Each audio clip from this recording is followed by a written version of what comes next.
വന്നിട്ടുള്ള നജീബ് കാന്തപുരത്തിന്റെ വികസന പ്രവർത്തനങ്ങൾ അവരുടേത് തന്നെ ആയിട്ടുള്ള മറ്റ് MLA-മാരുമായിട്ടൊന്ന് താരതമ്യം ചെയ്യുന്ന നന്നായിരിക്കും. അങ്ങനെ താരതമ്യം ചെയ്തിട്ടുണ്ടെന്നുണ്ടെങ്കിൽ രാജീവ് കാന്തപുരം എത്ര താഴെയാണെന്നുള്ളത് കൂടി UDF-ന്റെ പ്രവർത്തകന്മാർക്ക് കണ്ടെത്താൻ വേണ്ടി കഴിയും. CPIM-ന്റെ മലപ്പുറം ജില്ലാ സെക്രട്ടറി VPN-ൽ ഏരിയ സെക്രട്ടറി രാജേഷ് ഇവിടെ പെരിന്തൽമണ്ണയിലെ സ്ഥാനാർത്ഥി ആരാകും LDF-ന്റെ എന്നുള്ള ചർച്ച ഭയങ്കരമായിട്ട് നടക്കുന്നുണ്ട്. അപ്പോഴും പല ആളുകളും പല പേരുകളും പറയുന്നുണ്ട്. ഇവിടെ ജയിക്കാൻ കഴിയുന്ന സ്ഥാനാർത്ഥി വരുമെന്നാണ് കഴിഞ്ഞ ദിവസം കൂടി CPIM-ന്റെ ഏരിയ സെക്രട്ടറി പറഞ്ഞത്. അപ്പോൾ ജില്ലാ സെക്രട്ടറി എന്ന നിലക്ക് പെരിന്തൽമണ്ണയിൽ ആരാവും സ്ഥാനാർത്ഥി എന്നുള്ള ജനങ്ങളുടെ ആകാംക്ഷയ്ക്ക് ഒരു അവസാനം ഇടാം. തെരഞ്ഞെടുപ്പ് ഡിക്ലെയർ ചെയ്താൽ അതിന്റെ പിറ്റത്തെ ദിവസം ഇടതുപക്ഷ ജനാധിപത്യ മുന്നണി അവർ നിർത്തുന്ന സ്ഥാനാർത്ഥികളെ പ്രഖ്യാപിക്കും. അത് ഏറ്റവും മികച്ച സ്ഥാനാർത്ഥിയാവും. ആ മികച്ച സ്ഥാനാർത്ഥിയെ ഈ തെരഞ്ഞെടുപ്പിൽ ഇവിടെ വിജയിപ്പിക്കാനാവും. ഇവിടെ പല ആളുകൾ ആക്ഷേപം ഉന്നയിക്കുന്നത് പണച്ചാക്കുകൾക്ക് തേടി നടക്കുകയാണ് CPM, സ്ഥാനാർത്ഥിയെ കിട്ടാനില്ല. അങ്ങനെ സോഷ്യൽ മീഡിയയിലും അല്ലാതെയും ഇങ്ങനെയുള്ള പ്രചരണങ്ങളൊക്കെ നടക്കുന്നുണ്ട്. അപ്പോൾ പണച്ചാക്കുകൾക്ക് പിറകെയാണെന്നതിനൊരു മറുപടി ആയിരിക്കുമോ ഇത്തവണത്തെ പാർട്ടി ചിഹ്നത്തിൽ തന്നെ മത്സരിക്കാൻ ഒരു സ്ഥാനാർത്ഥി വരുമോ, അതോ പാർട്ടി സ്വതന്ത്രനായിട്ട് ആരെങ്കിലും വരുമോ എന്നുള്ള ഒരു ചോദ്യം കൂടി ഉണ്ടാവും.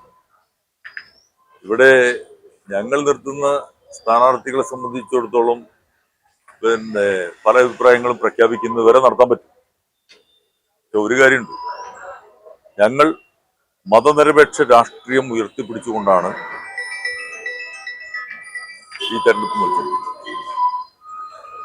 അതോടൊപ്പം തന്നെ കഴിഞ്ഞ 10 വർഷക്കാലത്തെ കേരളത്തിൽ സമാനതകളില്ലാത്ത വികസന പ്രവർത്തനങ്ങൾ നടന്നു. മതനിരപേക്ഷ രാഷ്ട്രീയവും ഈ സമാനതകളില്ലാത്ത വികസന പ്രവർത്തനങ്ങളും തന്നെയാണ് ജനങ്ങൾക്കിടയിലേക്ക് ഇറങ്ങാൻ ഞങ്ങൾക്ക് ആത്മവിശ്വാസം നൽകുന്നത്. അവിടെ മറ്റൊന്നിനും പ്രസക്തിയില്ല. അതുകൊണ്ട് തന്നെ ഇതിനോട് ചേർന്ന് നിൽക്കുന്ന ജനവിഭാഗങ്ങൾ കേരളത്തിലെ ഇടതുപക്ഷ പ്രസ്ഥാനത്തെയും അതുപോലെ തന്നെ ഈ ഗവൺമെന്റിനെയും വീണ്ടും തെരഞ്ഞെടുക്കും എന്നുള്ള കാര്യത്തിൽ സംശയം. പെരിന്തൽമണ്ണയിൽ LDF നിർത്തുന്ന സ്ഥാനാർത്ഥി ഇപ്പോൾ കഴിഞ്ഞ തവണയൊക്കെ നിസ്സാര വോട്ടിലാണ് CPM-ന്റെ അല്ലെങ്കിൽ LDF-ന്റെ സ്ഥാനാർത്ഥി പരാജയപ്പെട്ടത്. ഇത്തവണ നജീബ് കാന്തപുരം നിലവിലെ MLA, അദ്ദേഹം ഒരുപാട് പ്രവർത്തനങ്ങളിലൂടെയൊക്കെ ഒരു ജനസ്വാധീനം ഉണ്ടാക്കിയിട്ടുണ്ടെന്നാണ് UDF പ്രവർത്തകർ പറയുന്നത്. അപ്പോൾ LDF-ന്റെ സ്ഥാനാർത്ഥി ഇവിടെ മത്സരിക്കാനെത്തുമ്പോൾ നേരത്തെ ഏരിയ സെക്രട്ടറി പറഞ്ഞ പോലെ വിജയിക്കുന്ന സ്ഥാനാർത്ഥിയായി തന്നെ വരും. അദ്ദേഹം വിജയിക്കുമെന്നും കൂടി ഇവിടെയുള്ള പാർട്ടി പ്രവർത്തകർക്ക് വേണ്ടിയെങ്കിലും ഒരു ഉറപ്പ് നൽകാൻ ജില്ലാ സെക്രട്ടറി കഴിഞ്ഞില്ല. ഇവിടെ വന്നിട്ടുള്ള നജീബ് കാന്തപുരത്തിന്റെ വികസന പ്രവർത്തനങ്ങൾ അവരുടേത് തന്നെ ആയിട്ടുള്ള മറ്റ് MLA-മാരുമായിട്ടൊന്ന് താരതമ്യം ചെയ്യുന്ന നന്നായിരിക്കും.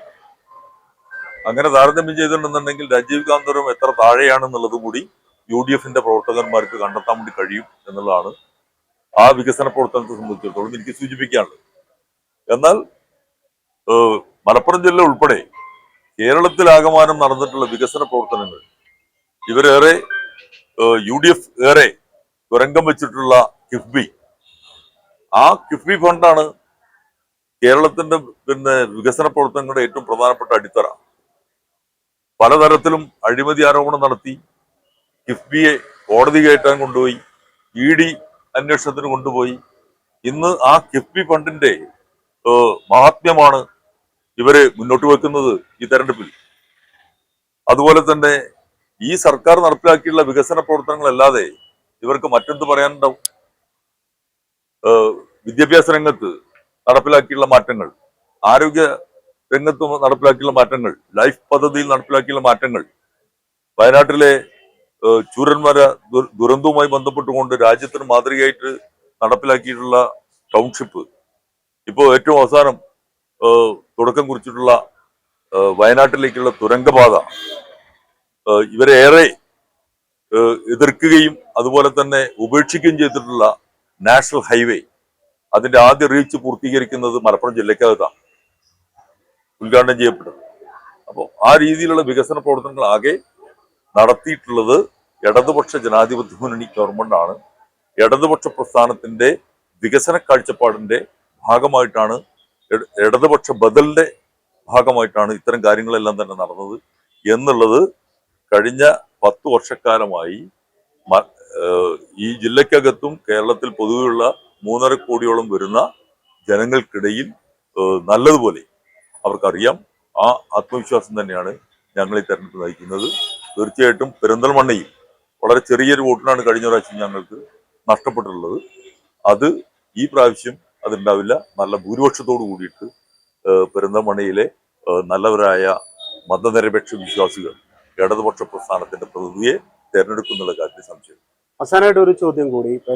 നജീബ് കാന്തപുരം MLA ഒരു വികസനവും നടത്തിയിട്ടില്ല, വികസനം ചൂണ്ടിക്കാണിക്കുന്ന രീതിയിലാണ് LDFന്റെ CPMന്റെ പ്രവർത്തകരും നേതാക്കളൊക്കെ ആക്ഷേപം ഉന്നയിച്ചിരുന്നതെന്ന് UDF പറയുന്നു.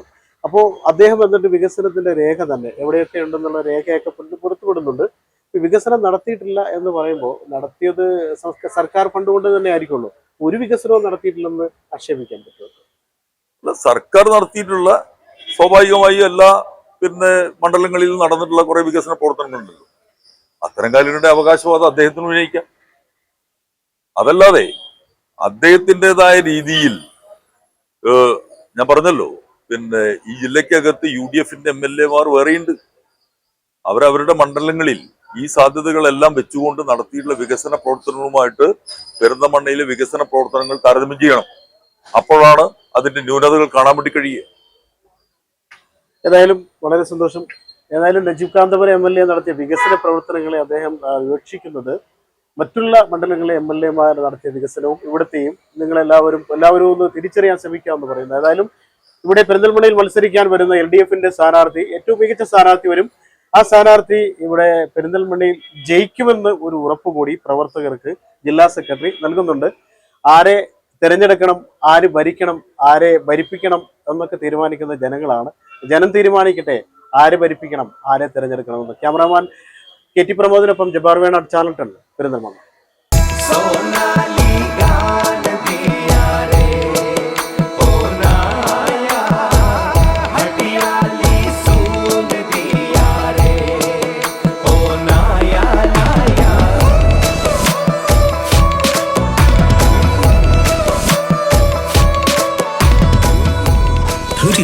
Years of sparkling legacy. Popular Gold and Diamonds, Perindalmanna.